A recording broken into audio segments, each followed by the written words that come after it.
ఎంత పాపం కానీ ఇక్కడ సమిష్టి పూజ చేశారు. ఈరోజు సమిష్టిగా ఇంతమంది కలిసి అందరూ కూడా కార్యక్రమం అద్భుతమైనటువంటిది. అందుకే సమిష్టి పూజలకు అద్భుతమైనటువంటి ఫలితం కూడా ఉంటుందని చెప్పారు. అందుకే ఇక్కడ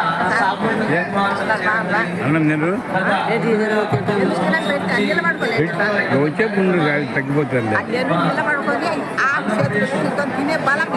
కూర్చుంటే సమితి అన్నటువంటి పేరుతో ఈ పూజా కార్యక్రమాన్ని నిర్వహింప చేయడం కావలసినటువంటి వస్తు ద్రవ్యాలన్నింటినీ పూజా ద్రవ్యాలన్నింటినీ కూడా సమకూర్చి మనకు ఇంత చక్కటి వేదికను అందించేదానికి కారకులయ్యారు.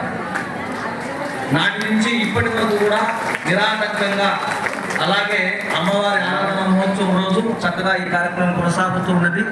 వారిలో భాగంగా మొదట ప్రారంభించినటువంటి వారు పావులూరి హనుమంతరావు గారు, అంగళముదురు సుశీలమ్మ గారు. ఆ తదుపరి వారి ద్వారా శ్రీ ఈశ్వరి మాత మహిళా సేవా సమితిని నెలకొల్పి అధ్యక్షులైనటువంటి శ్రీ కమ్మరి పార్వతమ్మ గారు. వారు ప్రస్తుతం ఈ సంవత్సరము కొన్ని అనివార్య కారణాల వల్ల ఇక్కడికి హాజరు కాలేకపోవడం దురదృష్టకరం. మనందరి తరఫున అమ్మాయికి అనుగ్రహం చక్కగా వారికి అనుగ్రహం కలగాలని మనందరం కూడా మనసారా ప్రార్థిస్తూ వారికి కర్తారకులందులో శుభాశీస్సులు తెలియజేస్తూ ఈ సంవత్సరం అదే కర్నూలు ప్రాంతం నుంచి దైవ యోగ రీత్యా అంటారు కొన్నింటిని.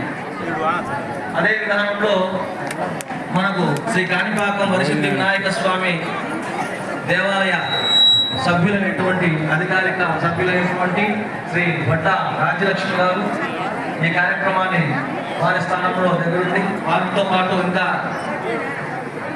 ఈ మహిళా సభ్యులందరూ కూడా ఇక్కడ ఉండి రాష్ట్ర ఈశ్వరి మాత మహిళా సేవా సమితి తరఫున ఈ సేవా సమితి సమ్మిళితమైనటువంటి మాకు కమిటీ రాష్ట్ర విశ్వబ్రాహ్మణ సంఘం వారి అధ్యక్షుడు పావులూరి హనుమంతరావు గారు, వారి ధర్మపతి విశాఖపట్నం గారు, వారి కుమారుడు శ్రీ సాయి కౌశిక్ ధర్మపతి అనుగ్రహంగా గారు, వారి కుమార్తె అయినటువంటి నాగ నవ్య నందిని గారు.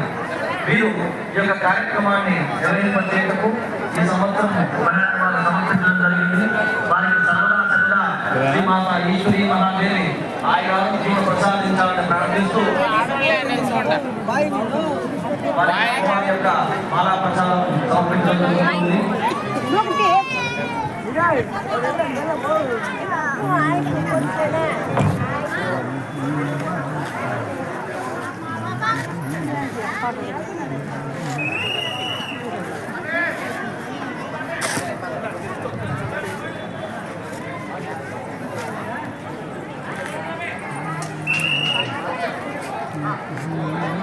Amen.